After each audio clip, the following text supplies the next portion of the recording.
projet de ZSA prévoyait des tours, toute une série de tours. La première étape en comptait 4, je crois, de l'ordre de 10 étages, donc environ 50 mètres de haut, quelque chose dans ce goût-là.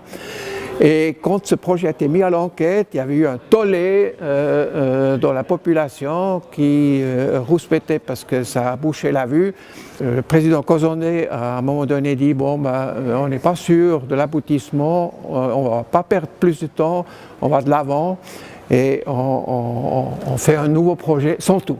Les éléments qui ont été mis en place ont très bien vieilli, pratiquement sans entretien. C'est vraiment une très grande réussite. Alors là, l'objectif qui était fixé au départ, d'avoir des structures modulaires, flexibles, adaptables, agrandissables, parce qu'il y a beaucoup de bâtiments en cours du temps qui ont été agrandis en cours de route.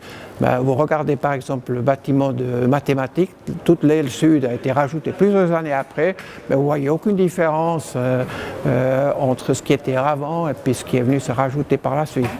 Le maître d'ouvrage a exigé, alors là il faut dire qu'on était vraiment en avance sur le temps, a exigé des performances thermiques bien au-delà de ce qui se faisait à l'époque, on est au début des années 70.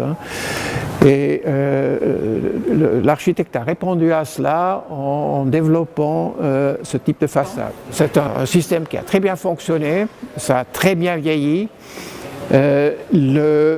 L'architecte a poussé le soin du détail relativement loin parce qu'il a fait tester les tôles en soufflerie pour vérifier l'effet auto-nettoyant par la pluie. Et ça a été vérifié, et puis je veux dire, on voit le résultat, ces façades, maintenant il n'y a pas plu depuis longtemps, et puis il y a des endroits qui sont plus à l'abri de la pluie que d'autres, mais ces façades sont presque comme neuves. Il ne faut pas oublier que M. Zweifel, avant d'être architecte renommé, il avait fait des études de forestier, de paysagiste.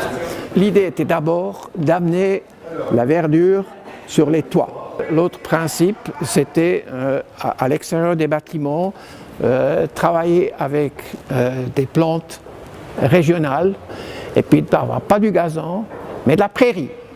Alors ça, c'était vraiment le truc difficile à faire avaler, surtout par les communes voisines, parce qu'il y a vous voyez que l'herbe comme ça haut, et puis c'était pas coupé. Ces gens de l'école polytechnique, ils coupent même pas l'herbe, qu'est-ce que c'est ça? Parce qu'aujourd'hui, vous pouvez acheter des graines pour faire des prairies. Dans les années 70, ça n'existait pas. Alors Zweifel, qui est d'origine claronnais, pendant les week-ends, il allait sur les alpages claronnais, puis ramasser des fleurs pour ramasser les graines, et puis les semer ici. C'est authentique.